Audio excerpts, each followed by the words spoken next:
Hey everybody! I know it's been a while since we last put up a video blog, but the wait is over. And to celebrate, we're going to do something a little different. UW Oshkosh Mythbusters. Today we're going to put one of the biggest concerns of students to the test. Can I really make it from back-to-back classes with a passing time of only 10 minutes? To determine once and for all if this is true or not, I'm going to walk from one classroom to another, making sure that the classes are the furthest away they could possibly be. I Google mapped this, so you know it's legit. Join me as we start our trek from the second floor of the Arts and Communications building and make our way to the second floor of Sage Hall. Let's begin.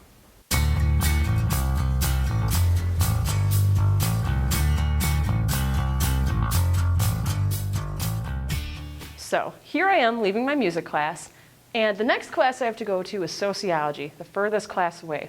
Are you ready? Start the timer. And here we go. Since we have the time, let's start talking about classes. On Monday, Wednesday, and Friday, you'll have class for an hour at a time. That means you'll have the same class 3 times a week for an hour. Having an hour-long class might not be much of a change, but having it only 3 times a week might take a little getting used to. Because classes are only an hour long, you might have a few of them in a row. This is why our 10-minute passing time test may be relevant to you. On Tuesdays and Thursdays, classes tend to be an hour and a half long. The other common class setup is a 3-hour class once a week. This could be any day of the week. In total, you'll be in each of your classes for 3 hours a week. Some classes, especially those with lab and discussion components, can be longer, so it may vary.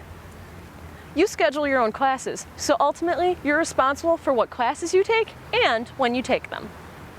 But consider this, although you have a large amount of flexibility in scheduling your classes, you still need to pick from what's available and what you need to take. That means that you might have to take a class at 8 a.m., or you might have to take a 3-hour-long night class, or you might have to miss an episode of your favorite TV show. Oh no!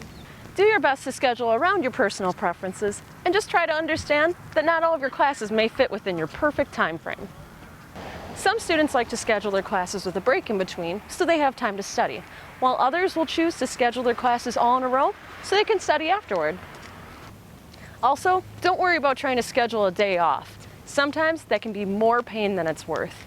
I mean, have you ever tried studying when you have a day off? If you're a transfer student living on campus, it's the same thing.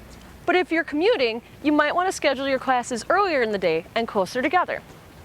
Parking for 8 a.m. classes is a cinch.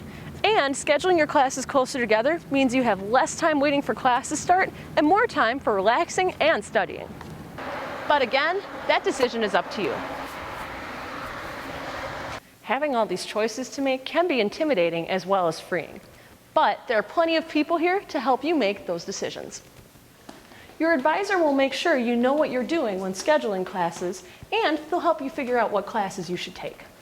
Once again, to remind you, at the end of the day, how many classes you take, what classes you take, and when you schedule them is all up to you. But if you use your resources, you'll be right on track. Well, here we are at my sociology class, just in time. And to think, I was walking normal speed and talking to you the whole time. I guess that's a myth confirmed.